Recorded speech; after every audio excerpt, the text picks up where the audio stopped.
തൊട്ടടുത്തുള്ള സ്ഥലത്ത് തന്നെയാണുള്ളത്. ഞാനിവിടെ ശരിക്കും ഈ ബോട്ട് യാത്രയുടെ കാര്യം അന്വേഷിക്കാൻ വേണ്ടി വന്നതാണ്. സാറ് പറഞ്ഞു സീറ്റുണ്ട്, ഞാൻ ഓടിക്കയറി, അത്ര മാത്രമേ ഉള്ളൂ. പക്ഷേ ഞങ്ങൾ ഇതിനു മുമ്പ് ഇതുപോലെ ബോട്ട് എടുത്തിട്ട് ഞങ്ങൾ ഫാമിലി പോയിരുന്നു. അതിനേക്കാളും എനിക്ക് ഒത്തിരി സന്തോഷം തോന്നി ഇതിനകത്തെ കാര്യം. ഇത്രയും ആൾക്കാരെ ഒന്നിച്ച് കൊണ്ടുപോകാൻ, ഞങ്ങൾ ബോറടിക്കുന്നു എന്ന് മനസ്സിലാക്കിയ ഉടനെ അവർ രംഗത്തിറങ്ങി എല്ലാവരെയും ഒന്നിച്ച് കൈയടിപ്പിച്ചു, പാട്ട് പാടിച്ചു, ഡാൻസ് കളിപ്പിച്ചു, ഒക്കെ നല്ലൊരു വൈബായിരുന്നു. ഇനി ഞങ്ങൾ ടീച്ചേഴ്സിൻ്റെ ടീം വരാനുണ്ട്. ഞാൻ സ്കൂളിൽ വർക്ക് ചെയ്യുവാണ്, ടീച്ചറാണ്.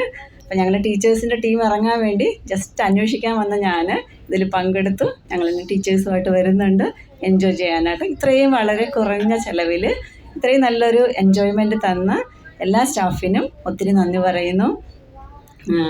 കുടുംബശ്രീയിലെ ചേച്ചിമാരും ഫുഡും നീറ്റ്നെസ്സും എല്ലാം ഞങ്ങൾക്ക് ഒത്തിരി നല്ല ഇഷ്ടമായി. പിന്നെ എനിക്കൊരു സജഷനുണ്ട്.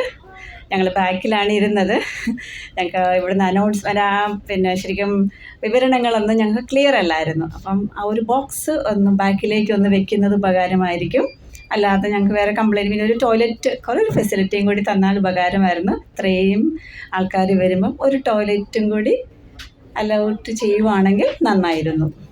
ബാക്കിയെല്ലാം ഞങ്ങൾ നല്ല സാറ്റിസ്ഫൈഡാണ്. ഫുഡും എല്ലാ സർവീസും ഒക്കെ ഒത്തിരി ഇഷ്ടമായി. സ്റ്റാഫ് ഭയങ്കര സപ്പോർട്ടീവാണ്. എല്ലാ തരത്തിലും ഞങ്ങൾക്ക് ഒത്തിരി സന്തോഷമുണ്ട്. Thank you.